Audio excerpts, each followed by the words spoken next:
In the late 1960s, scientists led by the Stanford professor Walter Mischel put a group of kids up to the most difficult test of their lives.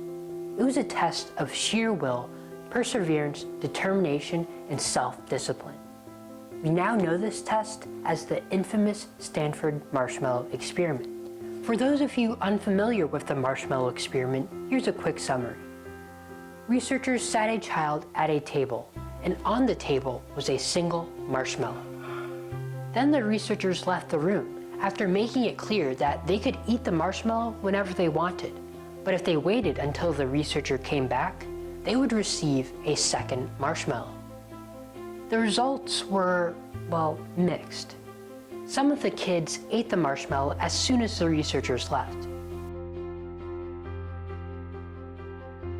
Others nibbled at it, put it back, and pretended like nothing happened.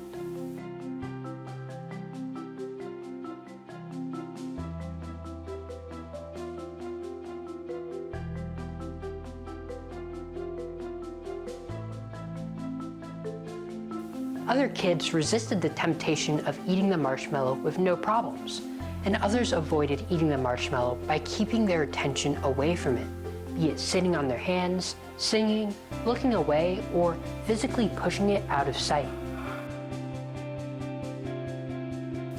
The researchers conducted follow-up studies evaluating the kids, now adults, and what they found was interesting. The kids who were able to resist the temptation of the marshmallow went to better schools, got better grades, had more money, and overall lived happier and healthier lives. So, what did we learn from forcing kids to stare at marshmallows? The marshmallow experiment showed us the powerful impact delayed gratification can have on our lives. What is delayed gratification? It is the practice of foregoing immediate pleasure with the goal of reaping greater rewards in the future. Delayed gratification is similar to self-control or self-discipline. For example, a student in high school or college might want to spend the afternoon playing video games, but by delaying gratification and working on homework instead, they are working towards earning better grades, which helps them achieve their goals for the future. Basically, by foregoing the short-term pleasure of playing video games now, they are working towards building a better future for themselves later. While it may seem pointless, there is a benefit to practicing delayed gratification on a small scale, similar to the marshmallow experiment, where you do something as simple as giving yourself the option of eating a small snack now or waiting an hour to eat a slightly larger snack. Why? Because, like most other things, delayed gratification is like a muscle. You get better and stronger through practice. Practicing on a smaller scale will transfer over to more impactful decisions, like reducing how much you spend on eating out in order to save for a new laptop or awesome gear. Practicing delayed gratification helps you make more future-focused decisions. You become more mindful as you begin to realize that sometimes, while you might want something now, it's not worth jeopardizing the progress you'd make toward achieving your goals. While practicing delayed gratification, use the reward you will receive as motivation. Going back to the example of the student, they could use the hope of their desired career as motivation to do homework, instead of playing video games.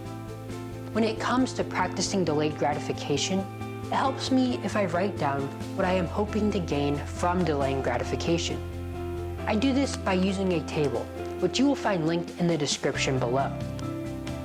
In the first column, I list what I am delaying. In the second column, I list how long I am delaying gratification. This might be a number, like 3 hours or a month, or it could be until I have achieved something, like I won't play video games until I've completed my homework. Finally, in the third column, I record why I am delaying gratification, or what the benefit of doing so would be. This is what I use as motivation to help me continue delaying gratification. Similar to the kids in the marshmallow experiment who avoided eating the marshmallow by distracting themselves, what I put in this column is the thing I use to distract myself from giving in when I need that encouragement.